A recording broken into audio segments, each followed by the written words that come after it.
हिंदी में यूपीएससी की तैयारी से संबंधित प्रोग्राम्स को देखने के लिए सब्सक्राइब करें स्टडी IQ-IAS हिंदी। हेलो दोस्तों, बहुत बहुत स्वागत है आप सबका स्टडी IQ-IAS हिंदी चैनल के इस प्लेटफॉर्म पे। और आज हम हिंदी साहित्य वैकल्पिक विषय से जुड़े कुछ और कॉन्सेप्ट्स पे बात करेंगे। इसके पहले हम हिंदी साहित्य के पाठ्यक्रम पे वीडियो बना चुके हैं। हिंदी साहित्य वैकल्पिक विषय के लिए जो आवश्यक पुस्तकें हैं उन पे वीडियो बना चुके हैं।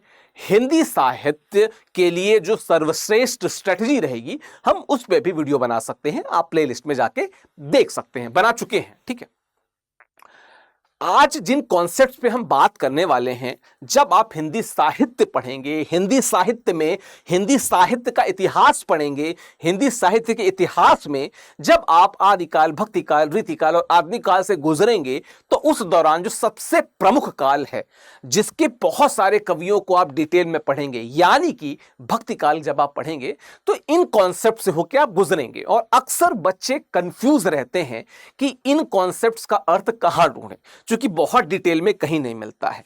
तो उन्हीं कॉन्सेप्ट्स को लेके मैं आया हूं। लेकिन अगर आप हिंदी साहित्य के विद्यार्थी नहीं हैं तो भी, अगर आप जीएस यानी कि सामान्य अध्ययन के विद्यार्थी हैं तो भी ये लेक्चर आपके लिए उतना ही इंपॉर्टेंट है। ठीक है, चलिए तो आज हम बात करेंगे अहम ब्रह्मास्मि और अनल हक के उद्घोष के बारे में। कहां से आया, कब शुरू हुआ, किससे इसकी बात निकली और कहां तक पहुंची, इसकी बात हम करेंगे। लेकिन अगर बात करो स्टडी IQ की तो हमारे P2I बैचेस में एडमिशन शुरू है। 26 अप्रैल से कक्षाएं शुरू हो जाएंगी।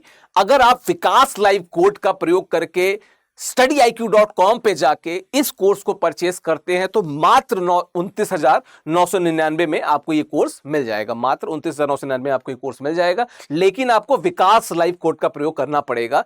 अच्छी बात क्या है कि आपको 18 किताबों का, मतलब प्रीलिम्स और मेंस में जो भी किताबें जरूरी हैं उन पूरे किताबों का आपको जो सेट है, बॉक्स है, वो आपके घर पहुंच जाएगा। ठीक है, 1000+ घंटे की लाइव कक्षाएं जिनको अगले 1-1.5 साल तक आप अनलिमिटेड बार रिकॉर्डेड देख सकते हैं। SIP यानी सक्सेस इन प्रीलिम्स का पूरा प्रोग्राम फ्री में, पूरी टेस्ट सीरीज प्रीलिम्स की और मेंस की फ्री में। मेंस रेसिडेंशियल प्रोग्राम जो है, MRP प्रोग्राम जिसे हम कहते हैं, वो आपको फ्री में मिलेगा। ठीक है, और MRP प्रोग्राम की खास बात क्या है कि जब आपका प्रीलिम्स क्वालिफाई हो जाता है तो स्टडी IQ आपके रहने, खाने, पीने की पूरी व्यवस्था दिल्ली में करेगी। अपार्ट फ्रॉम कि आपको पूरे फोकस तरीके से मेंस के लिए प्रिपेयर कराया जाएगा, लाइब्रेरी की व्यवस्था रहेगी आपके लिए। ठीक है, उसके साथ में इंटरव्यू गाइडेंस प्रोग्राम IGP, जहां पे हमारे मेंटोर्स आपके डेफ का एनालिसिस करके बहुत डिटेल में आपके डेफ स्पेसिफिक प्रश्नों को छांटते हैं और वो आपको देते हैं। उससे आपका डेफ मजबूत होगा। फिर ऑफ कोर्स जो मॉक इंटरव्यूज होते हैं वो तो होंगे ही। तो अपने आप में जिसे कहते हैं गागर में सागर जैसा ये प्रोग्राम है। मात्र 29,999 में विकास लाइव कोड का प्रयोग करके आप इसे खरीद सकते हैं, आप इसको ले सकते हैं, आप जुड़ सकते हैं स्टडी IQ परिवार से। खैर, आते हैं अपने आज के पॉइंट पे, जहां पे हम अहम ब्रह्मास्मि और अनल हक की बात करने वाले थे। क्या है अहम ब्रह्मास्मि? देखिए, मैं अहम ब्रह्मास्मि पे जाने से पहले मैं इस बात पे आऊंगा कि कब चर्चाएं शुरू हुई। क्योंकि ये चर्चा बाद में शुरू हुई, लिखा पहले से हुआ था। हो सकता है पहले भी चर्चा शुरू हुई हो, लिखित रूप से हमें बाद में पता चला हो। खैर, बात क्या थी कि भारत में एक बहुत प्रमुख फिलोसफर हुए, आप धार्मिक आचार्य कह लीजिए, विद्वज्जन थे, आचार्य शंकराचार्य। आचार्य शंकराचार्य ने एक सिद्धांत दिया था जिसे हम कहते हैं अद्वैतवाद। अद्वैतवाद अद्वैतवाद को उन्होंने कैसे डिफाइन किया था? उन्होंने कहा था कि जब आत्मा, जो आत्मा रहती है वो शरीर से जुड़ी रहती है तो अज्ञान का घर होती है। जब वो ज्ञान की प्राप्ति कर लेगी तो वो ब्रह्म में विलीन हो जाएगी या ब्रह्म बन जाएगी। ये अद्वैतवाद में उन्होंने कहा। खैर, इसके बहुत सारे और वर्जन मिले, जो शुद्धाद्वैतवाद, विशिष्टाद्वैतवाद, द्वैताद्वैतवाद, ऐसे बहुत से वर्जन मिले। उनको फिर कभी करेंगे, डिटेल में करेंगे। अभी अहम ब्रह्मास्मि पे चूंकि हम डिस्कशन कर रहे हैं तो उससे जुड़ी बात है। तो अद्वैतवाद में उन्होंने क्या कहा कि आत्मा जो है, आत्मा वो चूंकि शरीर से बंधी है और अज्ञान से लदी है, जब आत्मा को ज्ञान की प्राप्ति हो जाएगी, जो सच्चे अर्थों में ज्ञान है की प्राप्ति हो जाएगी, तो वो क्या हो जाएगी? ब्रह्म में विलीन हो जाएगी। तब वो ब्रह्म में विलीन हो जाएगी, या खुद ब्रह्म बन जाएगी। ठीक है, या खुद ब्रह्म बन जाएगी। ठीक है, या खुद ब्रह्म बन जाएगी। ठीक है, अब यह बात आचार्य शंकराचार्य ने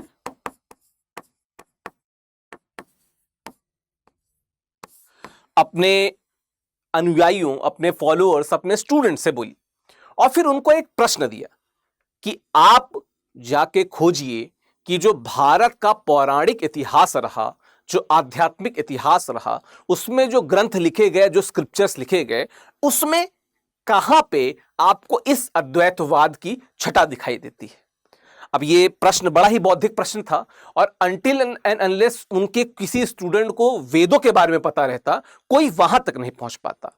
खैर, स्टूडेंट्स थे, उनके जो शिक्षार्थी थे, जो भी इनके छात्र थे, वो ऑलरेडी बहुत क्वालिफाइड थे, बहुत सर्च किए और कुछ बातें पता चली। हाँ, कई टेक्सचर में आपको पता है, अलग अलग विधियों से पता चलेगा, ठीक है, लेकिन जो ओरिजिनल सोर्स है उसको कोट करना सबसे ज्यादा जरूरी था, और उन्होंने उसको ही कोट किया। क्या कोट किया? उनके स्टूडेंट्स ने कहा कि सर, मतलब आचार्य जी, 4 महावाक्य हैं, 4 महावाक्य हैं। वो क्या क्या है? 4 महावाक्य क्या है? क्योंकि वो महावाक्य यूं है कि एक एक जो छोटा छोटा सा जो शब्दों का गुच्छा है ना, वो अपने आप में संपूर्ण सृष्टि के ज्ञान को समेटे हुए है। ठीक है, वो 4 महावाक्य क्या है? पहला है अहम ब्रह्मास्मि। अहम ब्रह्मास्मि। ठीक है, अहम ब्रह्मास्मि। बृहदारण्यक उपनिषद जो है, जो शुक्ल यजुर्वेद का उपनिषद है, उसमें अहम ब्रह्मास्मि के बारे में मेंशन था। तो उन्होंने पहला जो बताया वो क्या बताया? अहम ब्रह्मास्मि। ठीक है, अहम ब्रह्मास्मि। ठीक है, क्या है ये? एक मिनट,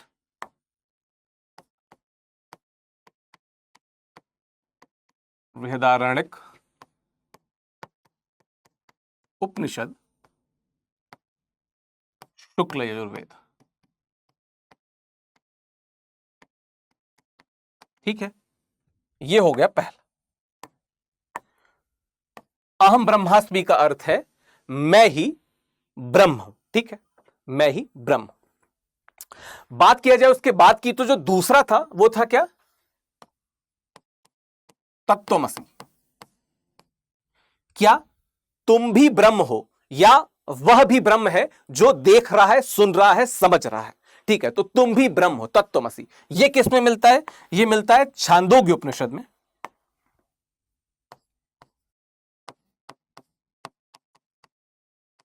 छांदोग्य उपनिषद। ठीक है, और जब मैं ये उपनिषदों के बारे में बता रहा हूं, वेदों के बारे में बता रहा हूं, तो आपको कुछ चीजें क्लियर रखनी होगी कि वेद क्या है, उपवेद क्या है, इनका क्रम क्या है, ये जरूर जानते रहिए। ये होमवर्क इसको कर लीजिएगा। ठीक है, तो छांदोग्य उपनिषद की बात करता हूं, तो ये किसमें है? ये सामवेद का उपनिषद है। ठीक है,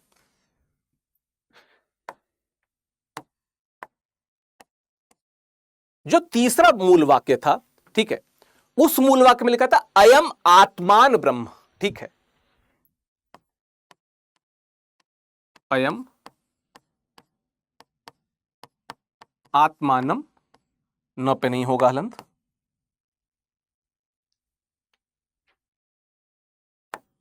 अयम आत्मानम ब्रह्म।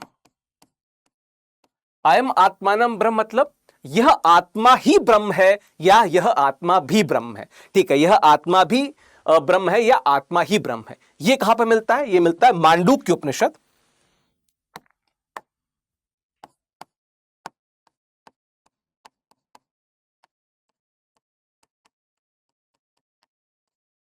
अथर्ववेद। ठीक है, लेकिन इसके बाद का जो चौथा शब्द था, ठीक है, जो वास्तविकता में अद्वैतवाद के ज्ञान के जो पॉइंट था ना, जो ज्ञान से जुड़ा जो उसका पॉइंट था ना, जो कहता था कि ज्ञान की प्राप्ति के बाद आप ब्रह्म बनेंगे, उसको और पुष्ट करता है। जो क्या कहता है? प्रज्ञानम ब्रह्म। प्रज्ञानम ब्रह्म यानी जो आपकी प्रज्ञा है, जो आपका ज्ञान है, वही ब्रह्म है। ठीक है, वही ब्रह्म है। और यह किस में लिखा हुआ है? यह लिखा हुआ है ऐतरेय उपनिषद,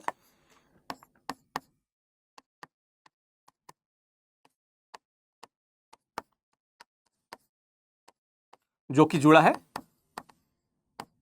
ऋग्वेद से। ठीक है, तो ये चार जो महावाक्य थे, जिन्हें महावाक्य कहा जाता है, इन्होंने पूरी सृष्टि में ज्ञान अर्जन और ज्ञान के गुणों को स्पष्ट करके रख दिया। और कहीं ना कहीं यहां पे जब अहम ब्रह्मास्मि की बात आई और प्रज्ञानम ब्रह्म या अयम आत्मानम ब्रह्म या तत्त्वमसि जैसे वाक्यों को पढ़ा उनके शिष्यों ने, तो उन्होंने कहीं ना कहीं क्या कहा कि वेदों में भी, सर मतलब आचार्य जी, वेदों में भी ये जो आपका अद्वैतवाद है, इसके बहुत सारे उदाहरण मिलते हैं। और सबसे पुष्ट उदाहरण इन चार महावाक्यों में दिखते हैं, इन चार महावाक्यों में दिखते हैं। और सबसे जो पुष्ट उदाहरण हमें मिलता है वो क्या बोलता है? अहम ब्रह्मास्मि। जब आत्मा को ज्ञान प्राप्त हो जाता है तो वो खुद ब्रह्म बन जाती है।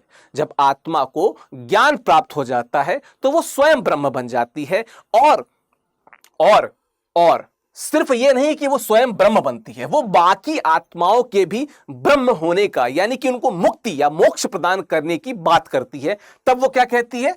तत्त्वमसि। मैं ब्रह्म हूं, तुम भी ब्रह्म हो, यह आत्मा ब्रह्म है। वास्तविकता में जो प्रज्ञान है, जो ज्ञान का प्रवाह है, वही ब्रह्म है। ठीक है, तो अहम ब्रह्मास्मि का जो ओरिजिन है वो बृहदारण्यक उपनिषद शुक्ल यजुर्वेद से है, जो वास्तविकता में जो शंकराचार्य का जो मैंने यहां बताया था अद्वैतवाद है, ये उसको पुष्ट करता है, ये उसको पुष्ट करता है। तो अहम ब्रह्मास्मि का जब भी आप उद्घोष करेंगे, जब भी बात करेंगे, तो जरूर अद्वैतवाद को, यानी शंकराचार्य जी के अद्वैतवाद को आप कोट करेंगे। अब बात आती है कि अनर्थ क्या है। चूंकि कई बार जब हिंदी साहित्य पढ़ते हैं तो बहुत से शब्द आते हैं, हम उनकी भी बात करेंगे बाद में। इश्क मजाजी, इश्क हकीकी, इल्म ए सकीना, इल्म ए सिना, इन सब की बात करेंगे, बताएंगे कि इनका ओरिजिन कहां पे है। और इन सब को बताते हुए हम सूफी दर्शन को कोडिफाई करेंगे। लेकिन जब हम बात करते हैं अनल हक की,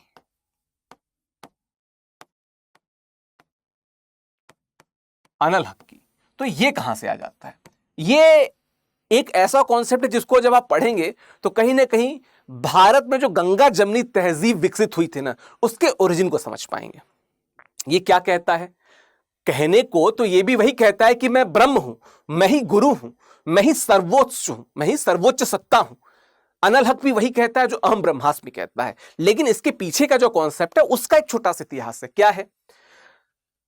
भारत में जब हम हिंदी साहित्य की विकास की बात करते हैं तो चार प्रमुख काल हमको देखने को मिलते हैं। हम एक मोटा मोटी होकर डिफरेंशिएट करें तो क्या हो जाता है? हमको मिलता है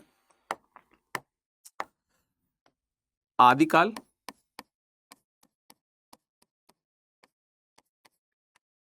दूसरा है भक्ति काल, तीसरा है रीतिकाल, चौथा है आधुनिक काल।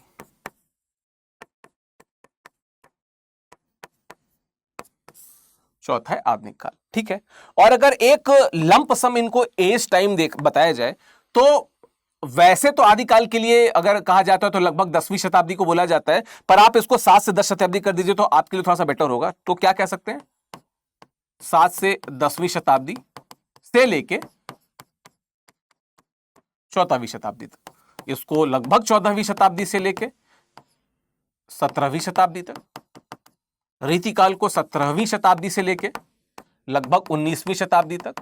हम कभी इस पर डिटेल में क्लास करेंगे। और आधुनिक काल को 19वीं शताब्दी के बाद का कंटिन्यू माना जाता है। तो ये चार विभाजन है। इसमें से जो बीच वाला विभाजन है, जो भक्ति काल, जो हम यहां पे बात कर रहे हैं, जो हम भक्ति काल की बात करते हैं, इस विभाजन के दौरान हमने क्या देखा कि भारत में दिल्ली सल्तनत स्थापित था और धीमे धीमे दिल्ली सल्तनत से सत्ता मुगल जो शासन था वहां तक चली गई।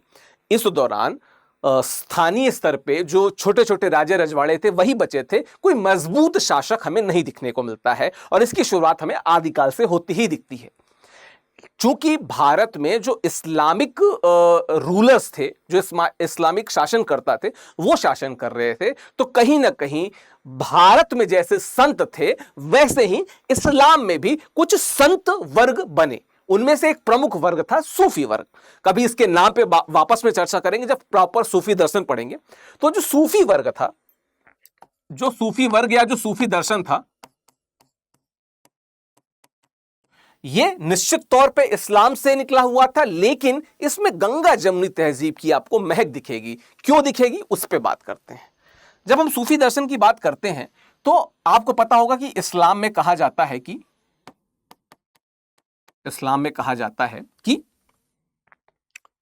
मोहम्मद साहब, पैगंबर मोहम्मद साहब को खुदा ने अपने संदेशों को भेजा है, मतलब माफ कीजिएगा, पैगंबर मोहम्मद साहब के द्वारा खुदा ने अपने संदेशों को लोगों तक पहुंचाया है कुरान के माध्यम से। तो संदेशवाहक है पैगंबर मोहम्मद साहब और उनको भी खुदा का ही एक दर्जा हासिल है, लेकिन जो वास्तविक खुदा का जो संदेश है वो मोहम्मद साहब ने लोगों तक पहुंचाया। ये बात है वहां पे, ठीक है। जब सूफी दर्शन की बात करते हैं तो सूफी दर्शन इसमें एक और एंगल जोड़ देता है। क्या? वो कहता है ठीक है, आप जो खुदा के दर्शन की बात करते हैं, खुदा के संदेश की बात करते हैं, वो इल्म ए सकीना है, वो इल्म ए सकीना है, लेकिन खुदा ने उसके अलावा भी लोगों के दिल में भी 1 to 1 कनेक्ट किया है। मतलब क्या कि लोगों के दिल में भी कुछ संदेश दिए हैं और लोगों के दिल से भी जुड़ा हुआ है खुदा। कौन? खुदा। तो उसको उन्होंने क्या बोला? उन्होंने बोला इल्म ए सिना, इल्म ए सिना बोला। अब यह है इल्म सकीना, यह है इल्म सिना। यह कॉन्सेप्ट प्रॉपर पूरी तरीके से सूफीज्म से प्रभावित था, सूफी दर्शन से निकला था। चूंकि इस्लाम में इस तरह का कॉन्सेप्ट नहीं था कि खुदा और बंदों के बीच में प्यार का नहीं, खुदा हमारे मालिक हैं और हम उनके भक्त हैं। स्नेह का बंधन, प्यार का बंधन, मित्र का बंधन, इस तरीके की बातें पहले नहीं हुई थी। लेकिन जब सूफी दर्शन आया तो इस तरीके की बातें हुई, इल्म ए सिना जैसी। ठीक है, मतलब आपके दिल में साक्षात खुदा ने जो प्रवेश किया, जो वो ज्ञान का दीप जला, वही इल्म ए सिना है। तो जब इल्म ए सिना की जब बात आई सूफीज्म में, तो निश्चित तौर पे वहां पे एक और बात है कि कोई व्यक्ति अगर वो इस्लाम को मानता है तो वो खुद खुदा से कैसे मिल सकता है। अभी तक का जो इस्लाम था वो कहता था कि आप खुदा को फॉलो कर सकते हैं, लेकिन यहां पे खुद खुदा बन जाना, यहां की बात की जाने लगी। वो कैसे की जाने लगी? वो ऐसे की जाने लगी कि जब आप किसी के प्रेम में होते हैं, ठीक है, जब आप किसी के प्रेम में होते हैं, ठीक है, जब आप किसी के प्रेम में होते हैं तो उस प्रेम में इतना डूब जाइए कि आप खुद खुदा से मिल लीजिए, खुदा बन जाइए या खुद खुदा से मुलाकात हो जाए। ठीक है, खुदा से मुलाकात हो जाए या खुदा के बारे में जान जाइए। ठीक है, तो इस किसी के प्रेम में ऐसा डूब जाना कि खुदा बन जाए या खुदा से मुलाकात हो जाए। तो इसके लिए उन्होंने रेफरेंस क्या गढ़ा? उन्होंने कहा कि जो पुरुष है, माफ कीजिएगा, जो पुरुष है वह है बंदा, वह है बंदा, और जो महिला है, देखिएगा यहां पे बहुत क्लियर रखिएगा कि सूफी दर्शन में जो खुदा है ना, महिला के सापेक्ष उसको रखा है। मतलब क्या कि महिला को खुदा मान के उससे प्रेम की बात की है। अब वो क्या है? खुदा है। वो क्या है? खुदा है। तो अगर आप ये पुरुष, ये जो बंदा है, जब ये महिला से प्रेम करता है, जब वो प्रेम करता है तो इसको कहते हैं इश्क मजाजी, इश्क मजाजी। ठीक है, और जब वो इस प्रेम में इतना डूब जाता है, इतना प्रेम में इतना ज्यादा डूब जाता है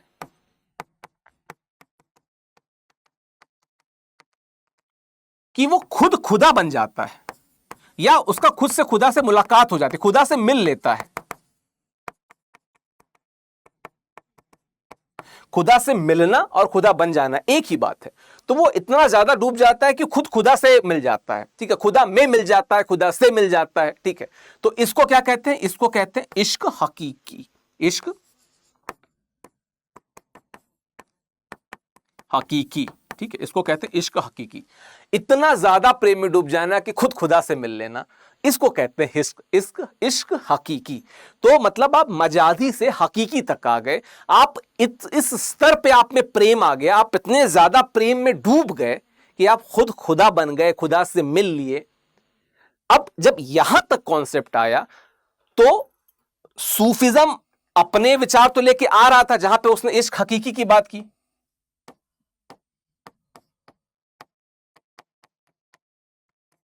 इश्क हकीकी की बात की, लेकिन इश्क हकीकी की बात करते करते कहीं ना कहीं वो अद्वैतवाद से भी प्रभावित रहा। वो किससे प्रभावित रहा?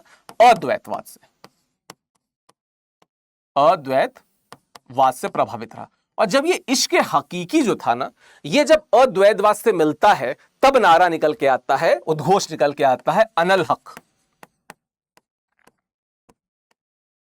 अनल हक क्या कहता है कि जब आत्मा, अब इसका मैं सूफी जो सिद्धांत है उसको मैं सनातन सिद्धांत के सापेक्ष बता रहा हूं, कि जब आत्मा सच्चे अर्थों में प्यार में डूब जाती है तो वो परमात्मा यानी कि ब्रह्म से मिल जाती है या ब्रह्म बन जाती है। यह है सूफिज्म का अद्वैतवाद। और जब वो आत्मा या वो जो बंदा है, जब वो परमात्मा या ब्रह्म या खुदा से मिल जाता है या उसके प्यार में डूब जाता है, तो उसको क्या कहते हैं? उसको कहते हैं वहां पे इश्क हकीकी। उसको कहते हैं इश्क हकीकी। और जब वो प्यार में डूब जाता है, खुदा से मिल जाता है, और तब वो जो उद्घोष करता है, वो जो कलाम लेता है, तो क्या कहता है? अनल हक, मैं ही खुदा हूं, मैं ही खुदा हूं, मैं ही खुदा हूं। यद्यपि शुरुआत में बहुत विरोध हुआ, क्योंकि कुछ रिजिडिटी थी, ठीक है, और वो जो रिजिडिटी थी उससे बहुत से लोग निकल नहीं पा रहे थे। खुद सूफी संतों को बहुत जगह आपको पता है कि अगर आप इतिहास पढ़ते हो, अगर आपको तुगलक वंश से लेके लोदी वंश तक का इतिहास पता हो, तो आपको पता होगा कि कहीं ना कहीं सूफी संतों को बहुत सारे इश्यूज का सामना करना पड़ा, जहां पे राजाओं ने, जो इस्लाम को बहुत मानते थे, उन्होंने इनको साइड किया कि नहीं, ये गलत बता रहे हैं, ऐसा कुछ कॉन्सेप्ट नहीं है। लेकिन जिन सूफी संतों ने इस्लाम में अद्वैतवाद को जोड़ा, ठीक है, गंगा जमुनी तहजीब को आगे बढ़ाया, उन्होंने अनल हक की बात की, यानी कि अहम ब्रह्मास्मि का जो सूफी वर्जन है, अनल हक, मैं खुदा हूं। जैसे वहां कहता है कि मैं ही ब्रह्म हूं, वैसे यहां कहता है कि मैं ही खुदा हूं। और इसकी बात की और इस पे साहित्य लिखा। चूंकि जब साहित्य में प्रेम जुड़ जाता है ना, साहित्य में प्रेम जुड़ जाता है, तो कहीं ना कहीं वो सूफी दर्शन पे चला जाता है। मैं क्यों कहना चाह रहा हूं? क्योंकि जब आप भक्ति काल का साहित्य पढ़ेंगे तो इसमें मुख्यतः दो धाराएं देखेंगे, एक निर्गुण, एक सगुण, ठीक है, निर्गुण और सगुण। जब आप निर्गुण की बात करेंगे तो इसमें एक देखेंगे प्रेमाश्रयी और एक देखेंगे ज्ञानाश्रयी, ठीक है। प्रेमाश्रयी को ही क्या कहा जाता है? सूफी काव्यधारा कहा जाता है, ठीक है। ज्ञानाश्रयी को क्या कहा जाता है? संत काव्यधारा कहा जाता है, संत काव्यधारा कहा जाता है, ठीक है। सगुण में आपको राम भक्ति धारा दिखेगी और कृष्ण भक्ति धारा दिखेगी।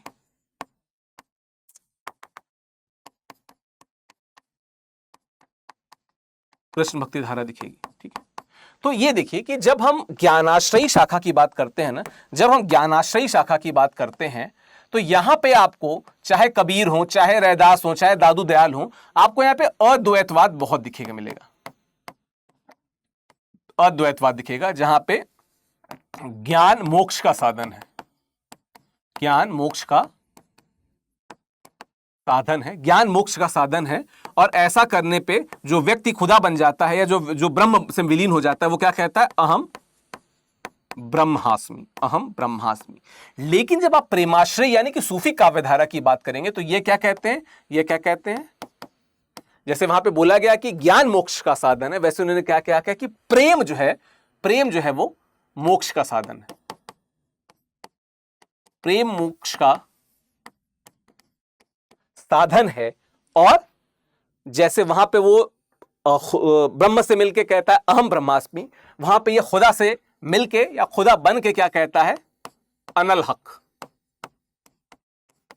अनल हक। ठीक है, तो हमने प्रेमाश्रयी और ज्ञानाश्रयी को समझा, हमने प्रेम से मोक्ष के साधन की बात की, हमने ज्ञान से मोक्ष के साधन की बात की। अहम ब्रह्मास्मि ज्ञान की तरफ है, अनल हक प्रेम की तरफ है। और यही जो दोनों में सामंजस्य है, यही सामंजस्य कहीं ना कहीं जो हमारी गंगा जमुनी तहजीब है, जो कि कम से कम साहित्य में तो बहुत अच्छे से दिखती है। गंगा जमुनी तहजीब जो है, आप मेरे ख्याल से ज में नुक्ता नहीं होगा यहां पे, गंगा जमुनी तहजीब जो है, तहजीब जो है वो यहीं से निकल के आती है, जब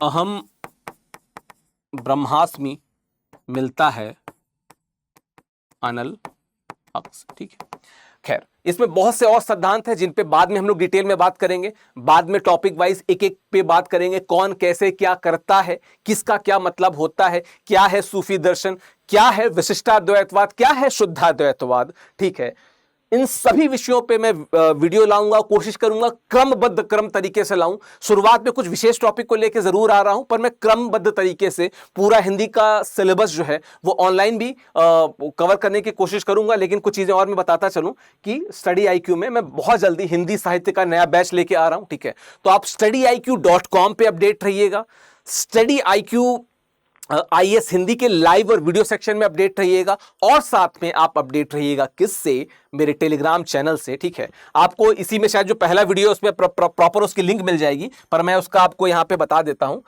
ऑफिशियल विकास, OOFFICIAL ऑफिशियल विकास करेंगे, आप सर्च करेंगे तो आपको मेरी फोटो लगे एक टेलीग्राम चैनल मिल जाएगा, है ना, उसको ज्वाइन कर लीजिएगा, जिसमें मैं इससे जुड़ी अपडेट आपको देता रहूंगा। बाकी विकास लाइव कोड का प्रयोग करके आप जुड़ सकते हैं हमारे किसी भी कोर्स से, इस कोड को भूलिएगा नहीं। ठीक है, और ये वीडियो कैसा लगा कमेंट बॉक्स में जरूर बताइएगा, और किन विषयों पे आप वीडियो चाहते हैं हमें जरूर बताइएगा। तो स्टडी IQ देखने के लिए बहुत बहुत धन्यवाद, शुक्रिया। हिंदी में UPSC की तैयारी से संबंधित प्रोग्राम्स को देखने के लिए सब्सक्राइब करें स्टडी IQ IAS हिंदी।